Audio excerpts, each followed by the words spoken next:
I think oftentimes when you're a person that's working on themselves, especially in a spiritual sense, and in particularly in this way,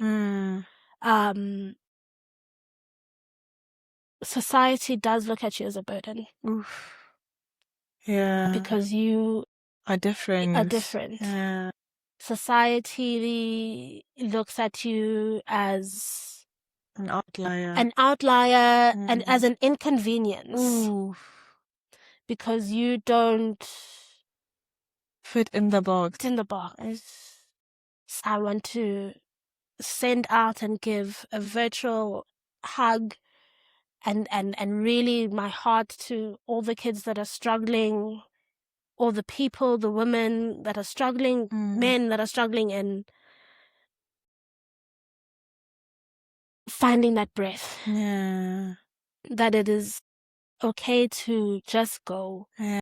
Create the space. Create the aura around you. Create that even if you move yourself out of the way, you're able to see the chaos for what it is and you don't personalize it. Yeah. Because it's the personalization that I sense that has made it hard sometimes. To say, this person's doing this because, of me. And half of the time it's not even that It's way. not even about you. Yeah.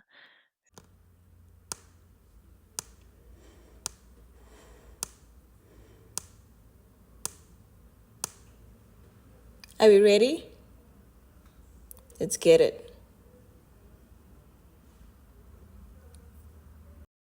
Welcome to On Pivoting. Today we are joined by Makosi Noentla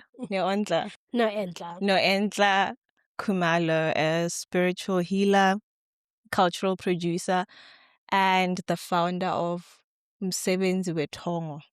Got that right? Yeah, Umsebenzi WeThongo. Umsebenzi WeThongo. Thank you for being here. Thank you for having me. I'm so excited for this. Of course.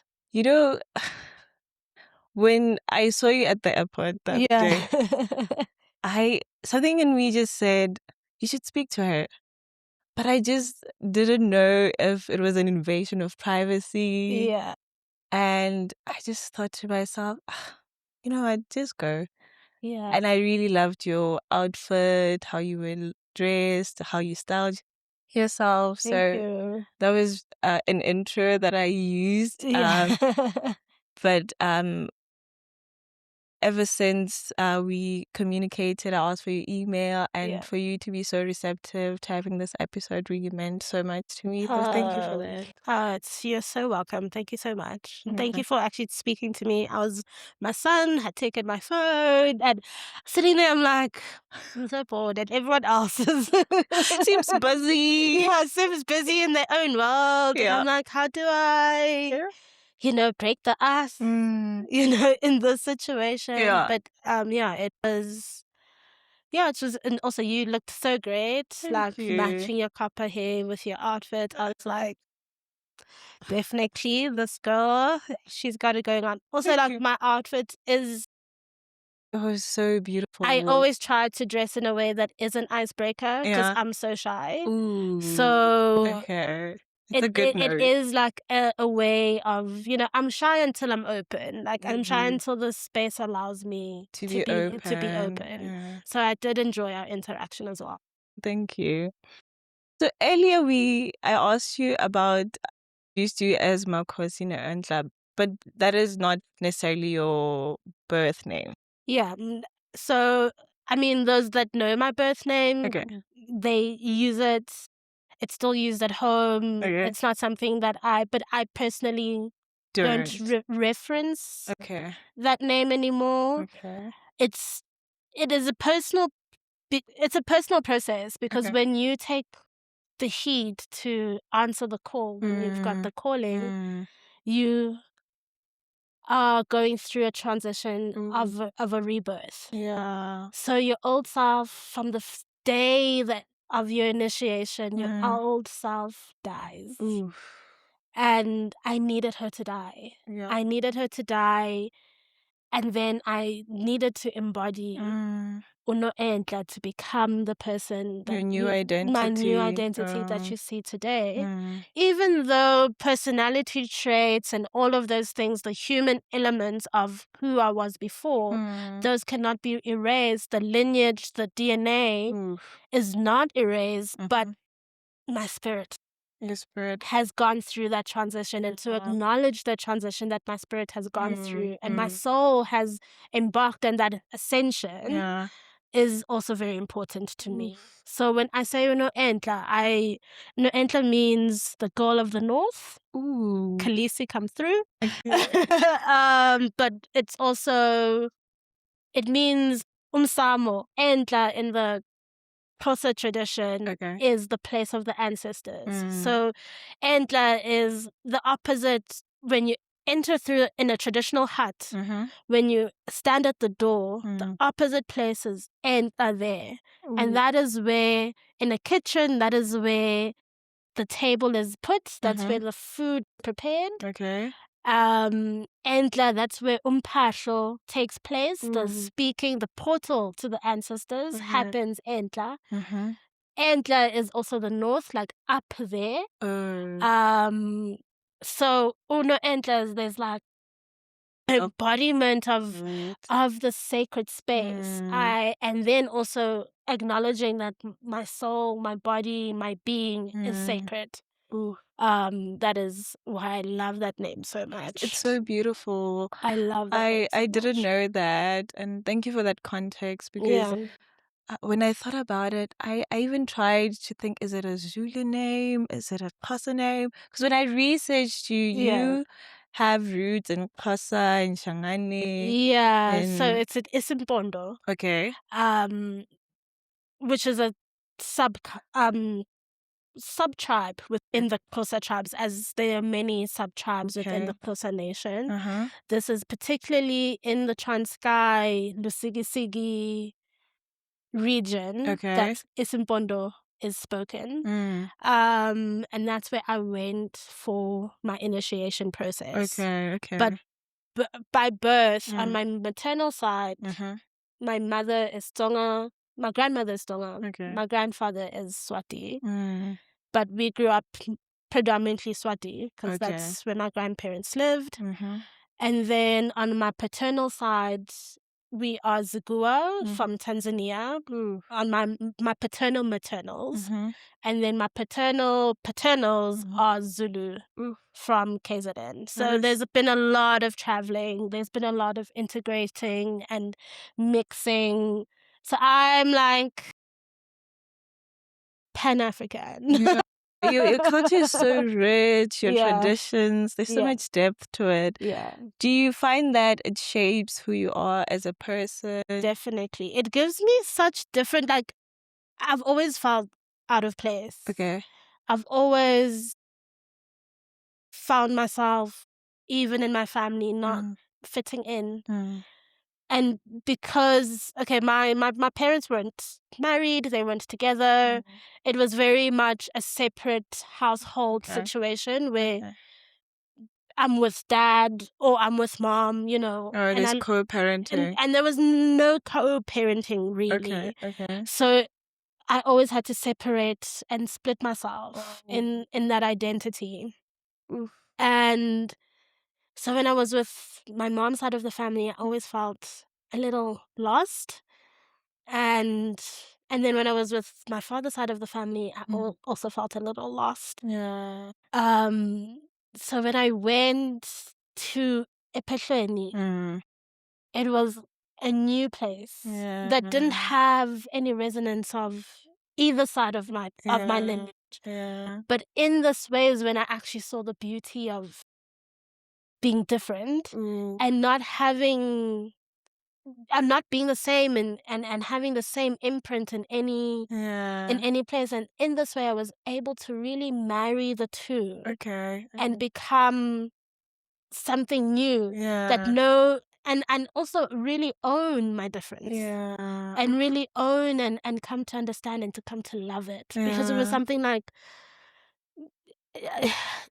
you know, I do things a little bit different here and then it's wrong, and I do things a little bit different here and then, so I always felt like I'm wrong or I'm too much or, you know. But when I went through the process, especially it was actually it's just right because there's beauty in both, and there's nothing that I had to discard. I didn't have to discard any part of myself. It's actually that's where I could really draw the golden threads and create a new rainbow with my DNA and my threading and my different roots and really learn how to mix and shape and shift. So I'm a shapeshifter. You know, obviously. So it's become adaptable, become, what's the word? Nuanced, authentic, and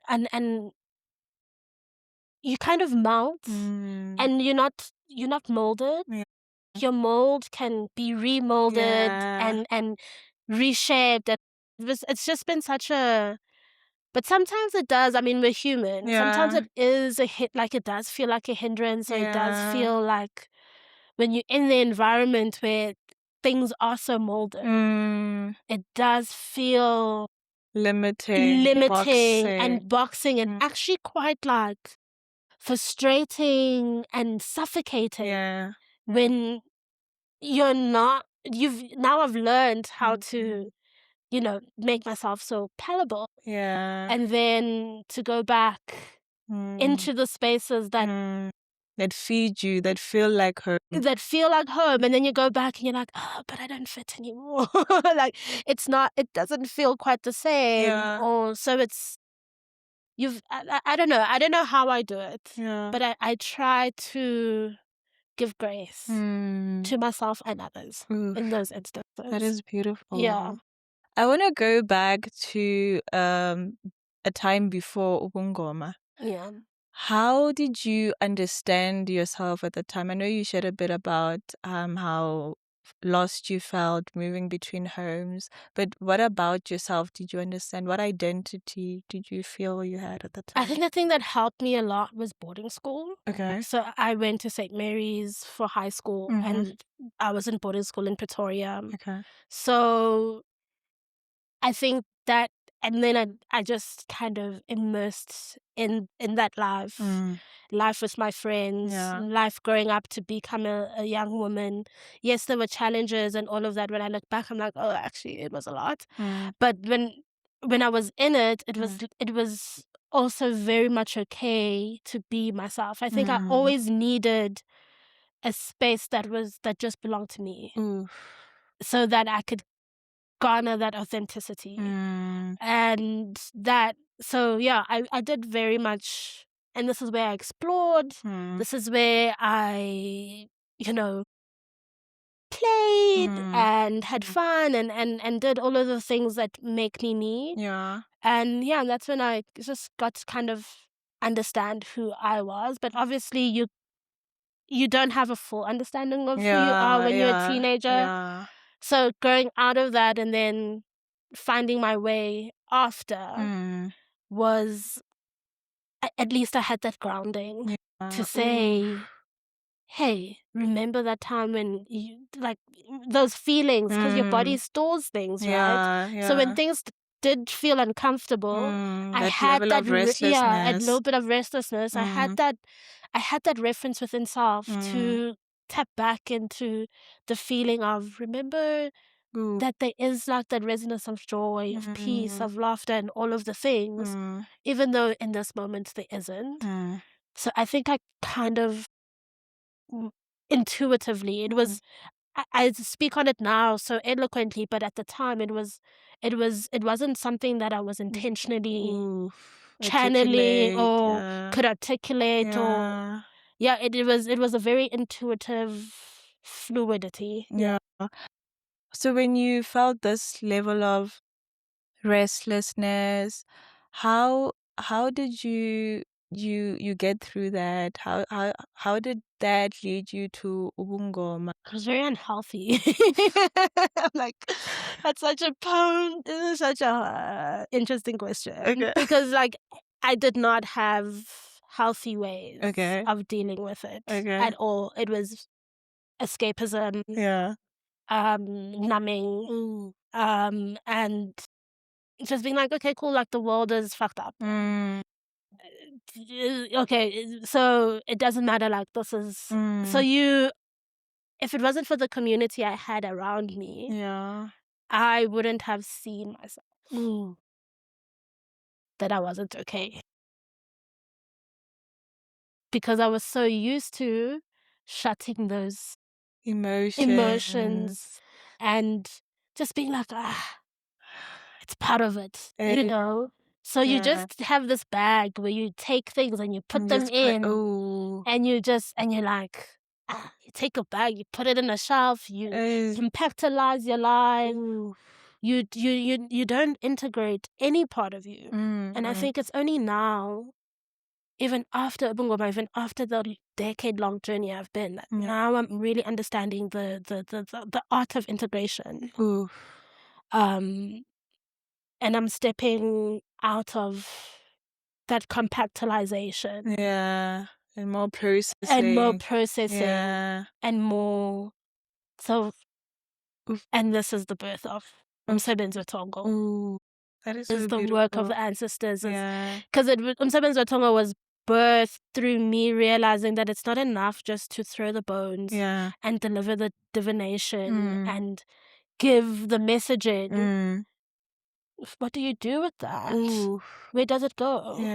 What is the meaning of it all? Whereas now we get to the sensing, feeling, and meaning making.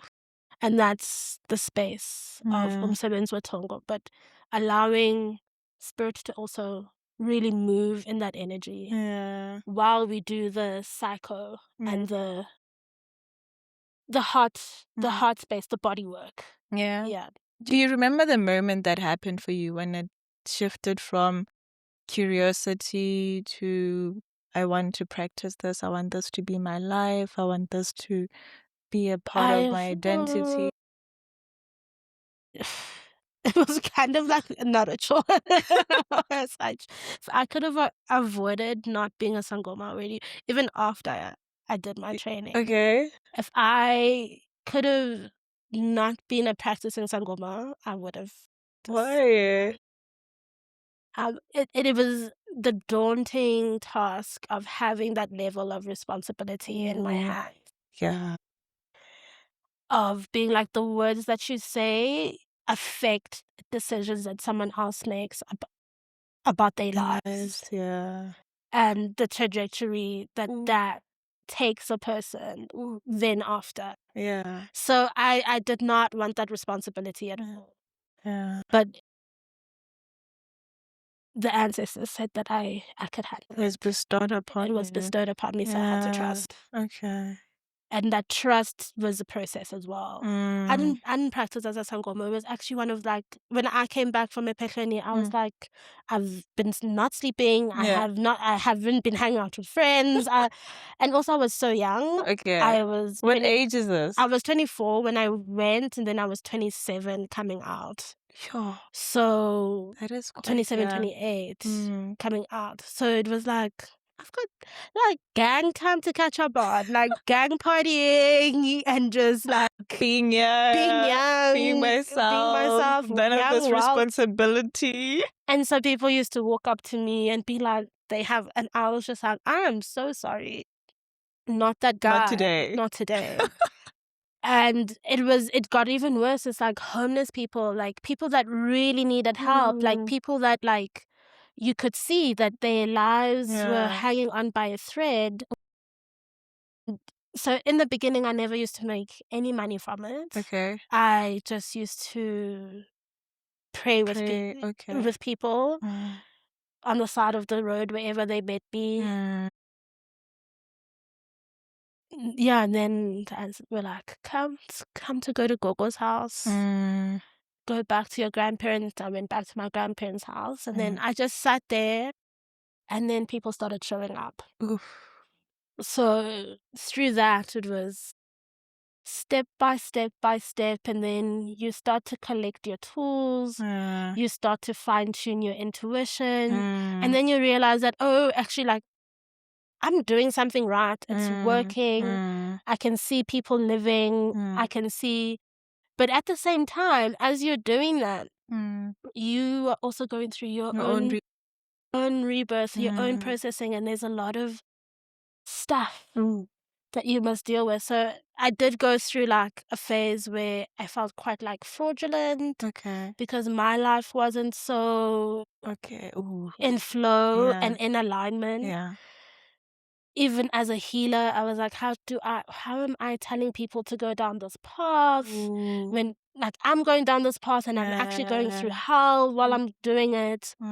So how do I give people that trust that it's actually safe? So I would go through phases where it's like I'm in and then I'm out. And then I'm in and then I'm out.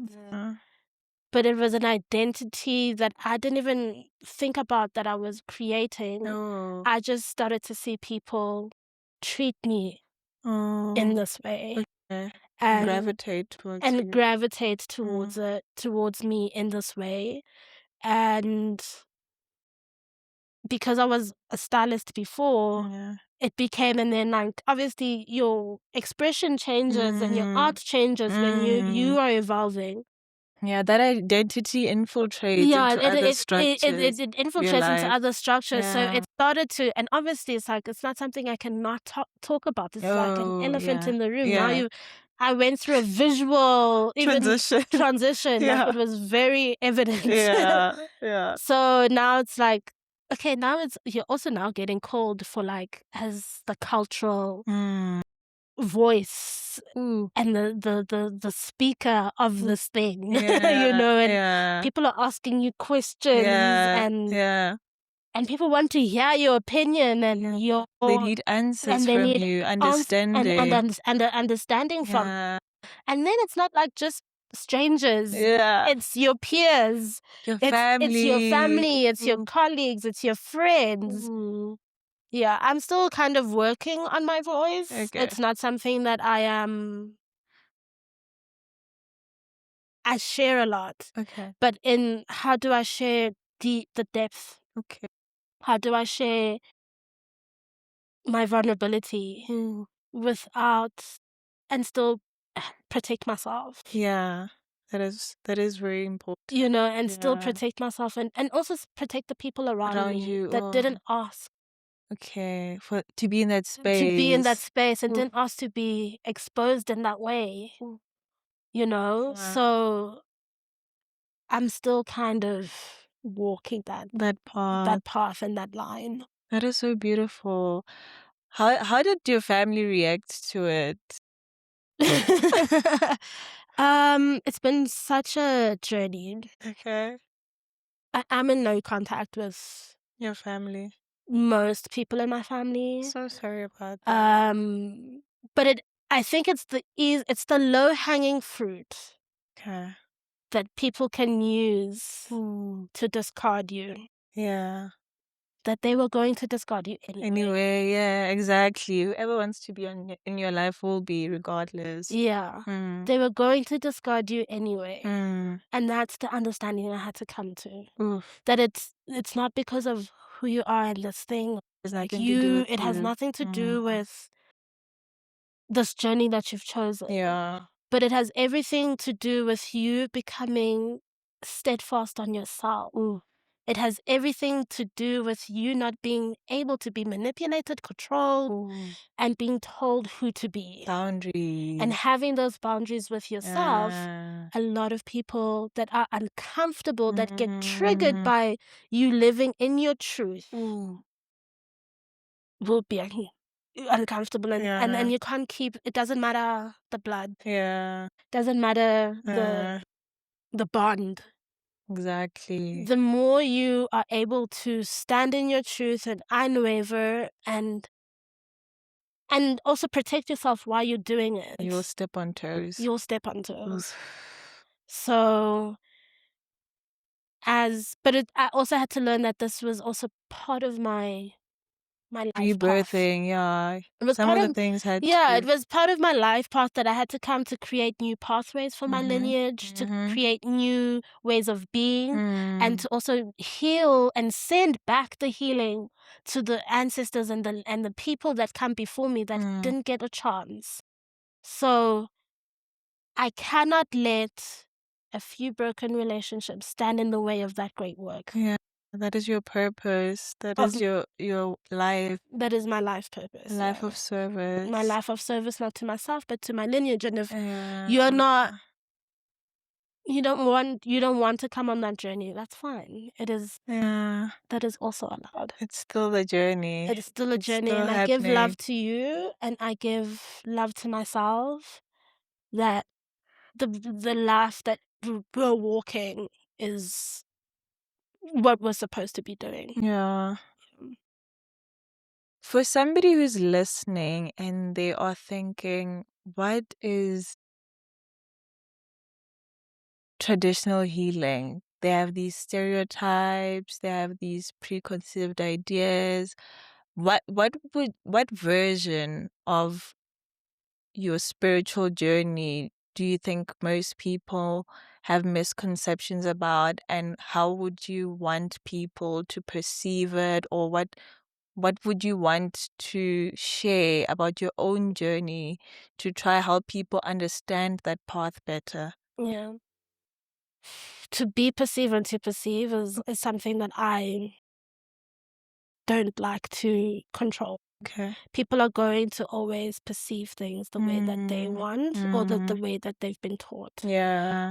My experience has been people coming to me for self-improvement, betterment, healing. Yeah. People that are really interested in walking, and people that aren't really fall away very quickly. So I've been lucky enough to be given and been put in environments that are centered around this. Yeah. And then once the work in that environment is done, the community will follow. Yeah. So I've had to also been someone that understands that evolution also comes with a difference in community.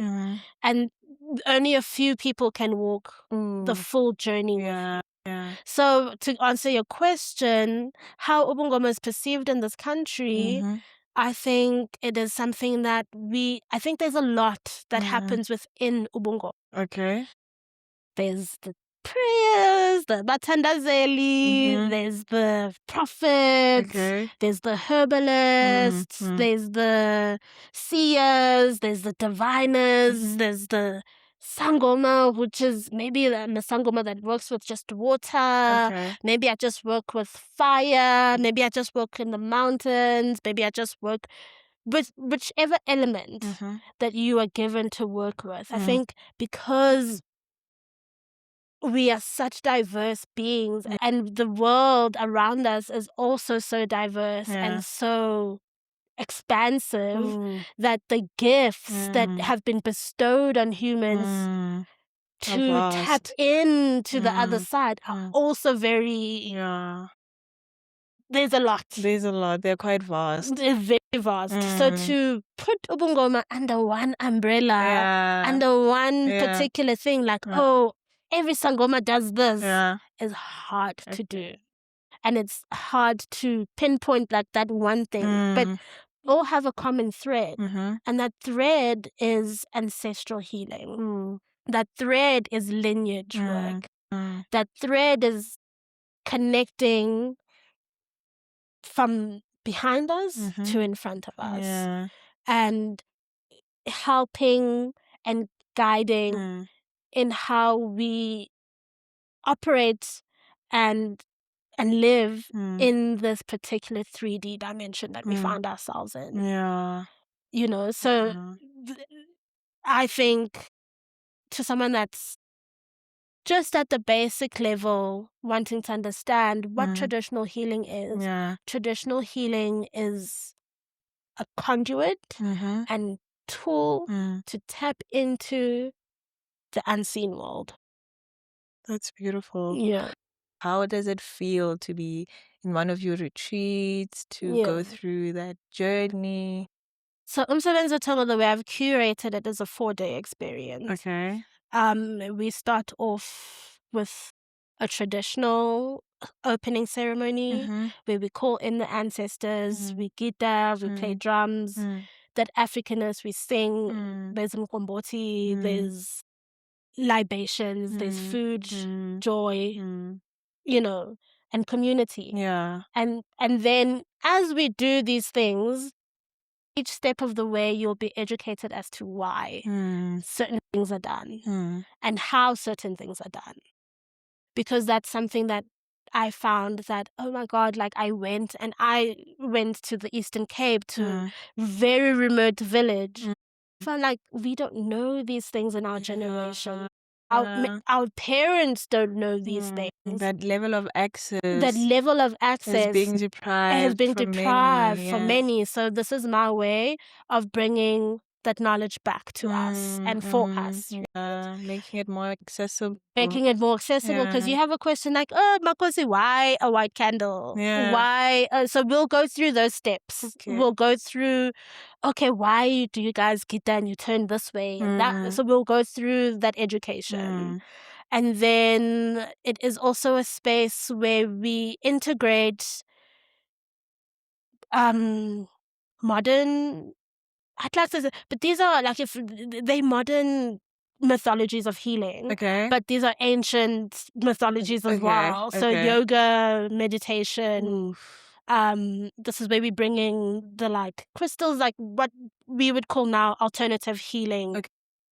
So we'll do it like a day of that breath work, certain to bring you into that grounding. Yeah. But it's also very important that we do this not in the city space. We find a remote area where we are immersed in nature, so that our nervous systems can shut down from and all the stimulus, lights, the city, the noise. Exactly. So where this work can easily be translated into your body, so that memory can land. And then memory can recall.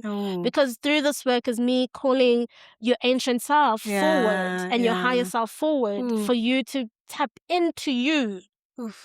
I am curating and opening a space where you are able to call yourself back into yourself through these channels. So beautiful. And then we also do partake in alternative plant medicine. Okay. I find a lot of people there are nuances, and it's a very what can I say? It's a very tricky area. The word.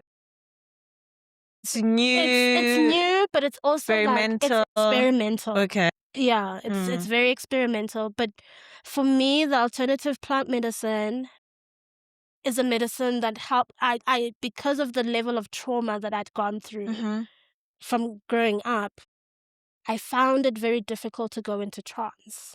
I found it difficult because I was so holding on to control and bottled and also holding on to protecting myself, that the spirit couldn't come transcend in my body.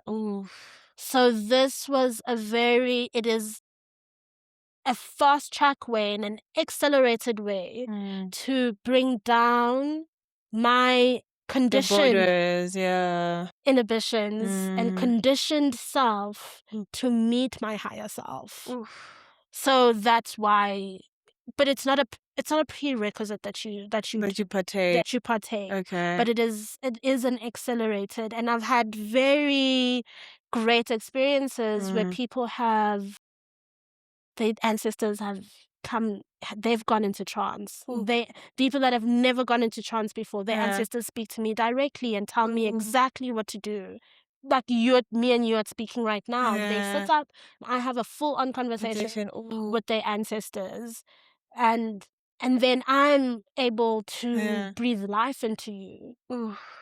And being guided into what your needs are and what that prescription are. I mean, imagine I step out of the way as a healer and allow your people and you to find your prescription yourselves. Sure. Because even if I can divine and I can see onto the other side as a healer, I still have my own perceptions and I still have my own things that get in the way. Because I am human. Yeah. So in this way, this was a curation directed from my ancestry that this is how you will work and this is how you will get out of your own way so you are able to help better. And then after we do that, we wake up the next day, we do a full-on communal steam. We do a sweat lodge together. We get everybody's just naked in one room. We go in one room. We're going through that primordial existence, and we get into that primordial connection. And without our conditioned thoughts, hindrances, we leave that at the door, and we come vulnerable and bare, and we shed and we heal together. And then from there we take a hike, and then we go leave everything at the water. We let the waters purify us.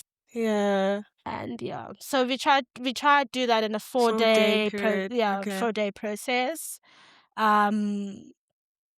Which I found I would love to do it longer, but I think a lot of people really struggle to take more time out of their day-to-day lives. But my hope is that in those 4 days, you are then given the tools to integrate this teaching into your own life, and you make it whatever it fits for you. But as I've been doing this, I started Umsebenzi WeThongo in 2021. I've found that there is more need for integration. Through my searching and my research is how do I create that integration phase, and this is where we're at now. We are learning the integration tools, because that's a very heavy activation, and I found that a lot of people really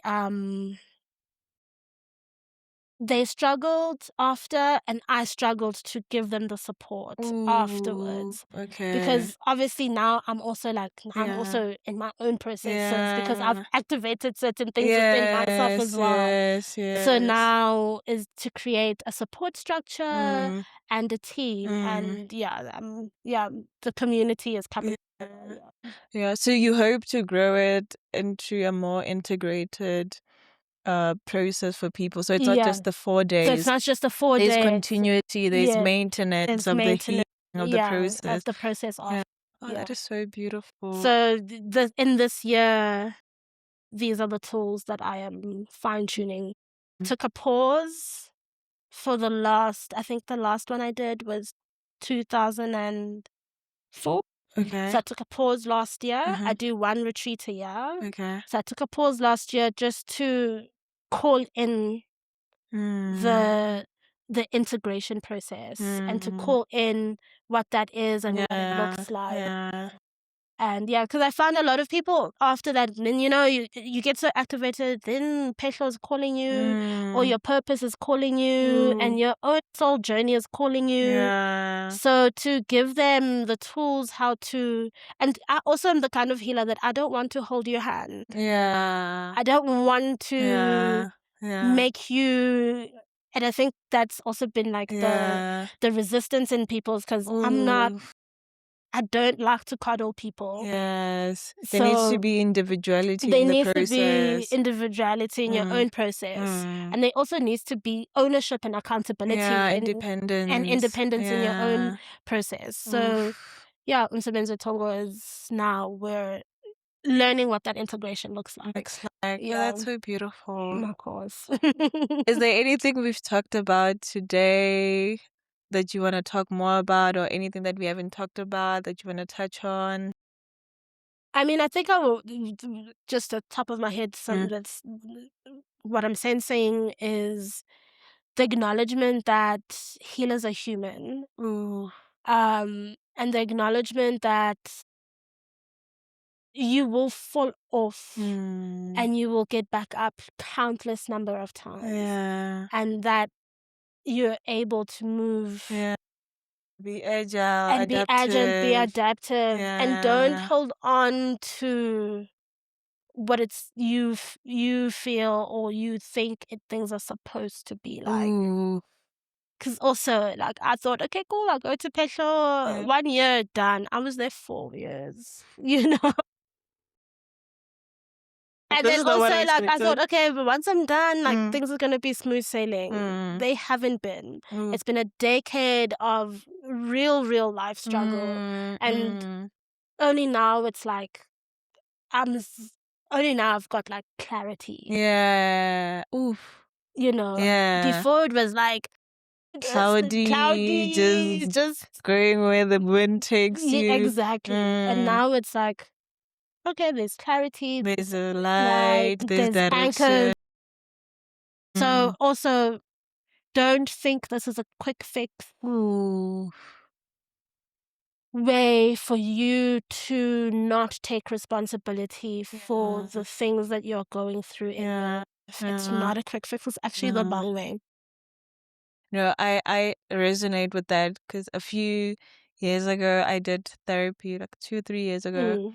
No, 2 years ago I did therapy, and for me I thought, oh, this should fix everything. I just need to do therapy. I'll go on an 8-week journey and I'll be fine at the end of this. And you realize the work always has to be done, and the more you grow, you evolve as a person and learn things about yourself, you relearn. And all that process does is give you the tools to be able to manage whatever scenario comes, whatever situation you find yourself in. So that is what I understand from that process, is that yes, you can help them connect to their ancestors, help them to reach their higher selves, but at the end of the day, something will happen, you know, some major life event will happen, and it's the tools that you've provided them that aid them in the process. It doesn't have to be as hard as it can be, but with the tools that you have given them, it lightens the load. Yeah. It lightens the load, and also what the work that I do goes straight into spirit and translates those codes into you. They land into your memory. So even if you forget, I make sure that the imprint is lasting. Okay. So that is really one of the due diligence that I try to do, is that the imprint is very deeply imprinted. That even if you might forget the words that landed in, one day you will wake up with a dream and have a memory trigger, you know, or you will wake up and something will happen and there will be a trigger about that tool that you've put down. Yeah. And I think also the other thing that is coming to me is that allow yourself to have all the different experiences. The darkness is necessary so that your roots grow deeper. Yeah. Think of yourself as a tree. That's always like what I try to say. Like, think of myself as a tree. And if I'm going through a dark moment, is because my roots are getting deeper. My roots are getting deeper. That means my spine is getting stronger. And the food that I need to get is more accessible in this isolation, in this darkness, in this, you know, it's only about perception, really, when you're going through something. It's only about perception. And to really, if you can be a person of faith, you can be faithful and do all, but if you don't have the trust and to lean in further into uncertainty, because we get so caught up in having things a certain way. As someone that has had a lot of things go wrong and a lot of things not in the way that I would have wanted them, would have desired them. In fact, I've always gotten the opposite of my desires. I've had to lean deeper into the uncertainty, not and having all the answers. And not having all the answers. And also trusting that I have myself. That's beautiful. And trusting that no matter what it is all within. But as much as it is all within, you can also call in the community and the people that will hold you in the process and won't make you feel that you are alone or make you feel that the things that you're going through are a burden. That's beautiful. So I think oftentimes when you're a person that's working on themselves, especially in a spiritual sense, and in particularly in this way, society does look at you as a burden. Oof. Yeah. Because you are different. Yeah. Society looks at you as an outlier. And as an inconvenience. Oof. Because you don't fit in the box. So for my artists, for my healers, for my star children, my indigo children, my Nomkhubulwane kids, my Nomwoye kids, my kids of Oshun and Orishas, and all of the beautiful goddesses and gods, and the ones that connect and they see the things that we can't see perceive with our two eyes, that see with their third and their fourth, and connect beyond the seventh chakras. It is okay to be that. Do not shut your gifts down to make others comfortable. Do not shrink yourself. You might have to adjust because of environment. You might have to. But this is what I'm learning now is that the gifts are also not in the tools, like the physical tools. No, I mean, I've been learning that for a long time, but it's also you are able to shift paradigms and dimension just by being, and you're able to call in that support. And that support can be on the other side of the wall. It can, and that's really happened truly for me. I've stumbled upon like going through a really hard time, and then a stranger has a message for me online, and I'm not saying scammers, but I'm talking that use your discernment. You know, and I've had people, like really connected people across the world, and messaging that comes through being lost. And one thing that has never happened is that I've never been left destitute. And that's the beauty of community. And that's the beauty of community in the way that spirit will carry you if you lean into uncertainty and you lean into trust. I'm not saying blow your life up. I'm not saying go tell everyone to fuck themselves. I'm not saying like retaliate and that the inner work. It's the inner work of and the more you do the inner work, the triggers will happen immediately. So I think for me it's just, if anything, is I want to send out and give a virtual hug and really my heart to all the kids that are struggling, all the people, the women that are struggling, men that are struggling in finding that breath. That it is okay to just go. Yeah. And even if you don't have a home to go do this in, like you don't have, you can't burn your pepper in the house. You can't light your candle in the house. You can't do the A, B, C, and D.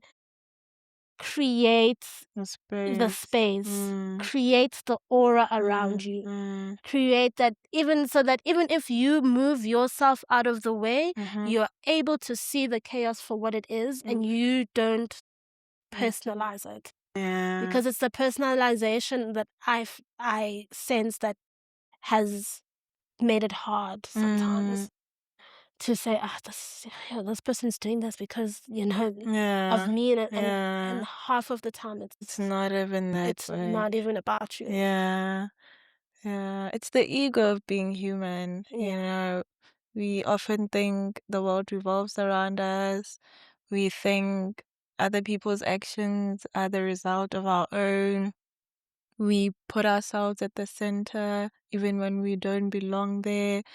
And I think that's the beauty of living your life in service of other people, of your communities. It removes you from the center. You find yourself in a mentality of provision, and that eats away from the self. It eats away from the thinking patterns of, oh, this person is behaving this way because I'm this way, or no, these people are justified to not want to be around me because I behave this way. And it's more that they are not in alignment with this purpose that I'm in, and that is okay. And that is okay. And you and also people can be at any part of their journey. And sometimes you'll meet people that have limitations. And that is one of the most heartbreaking things that I've experienced countless of times, is that this person, this is their limit. And no matter how you explain, stretch yourself, overextend yourself, and even start to do the work on their behalf. They are kept out. They are kept out, and also it's also their time in your life has come to an end. And to also let go of those levels of attachments, to say, and it does make you someone that may look like you easily discard people, or you easily, if you make peace with others and their limitations.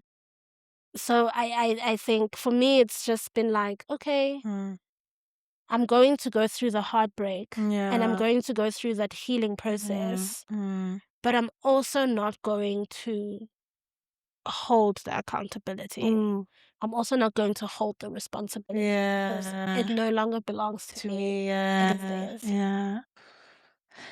Okay. In my pause. Oh my god, this was so beautiful. It was. I'm so touched. I truly am.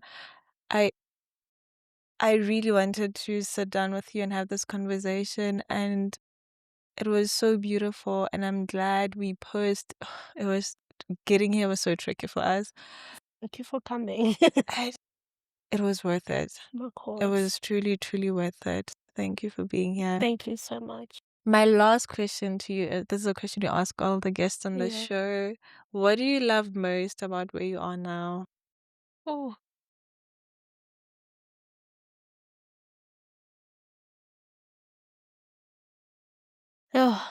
such a beautiful question. I take a breath because I have to really sit in it. Yeah. And allow myself to really sense and feel it, because it's not something that I allow myself. Yeah. The thing that I love the most about where I am right now is that I'm able to stand up for myself. I'm able to really have clarity about what is mine and what isn't. And I am at a place where I feel like I have really turned a corner in in ownership of myself. Yeah. And ownership of my life. Yeah. And not, I used to be like, why am I going, I'm alone. Hey guys, don't you see? And I used to like really, really break down because I was like, how could you, But now I'm like, I'm grateful you didn't. Because now I am able to fully say, Noentla is the woman that she is because of her. I am the woman that I am today because, and no one can take that away from me. And to have that is really, and I'm grateful for everyone that's poured into me along the journey and along the way, because it's also them.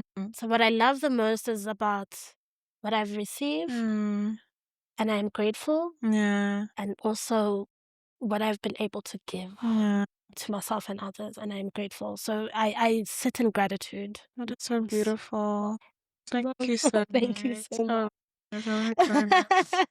To everybody at home watching, thank you for listening, for taking the time out of your day. I truly, truly hope that this episode has added value to your life. We'll see you on the next one.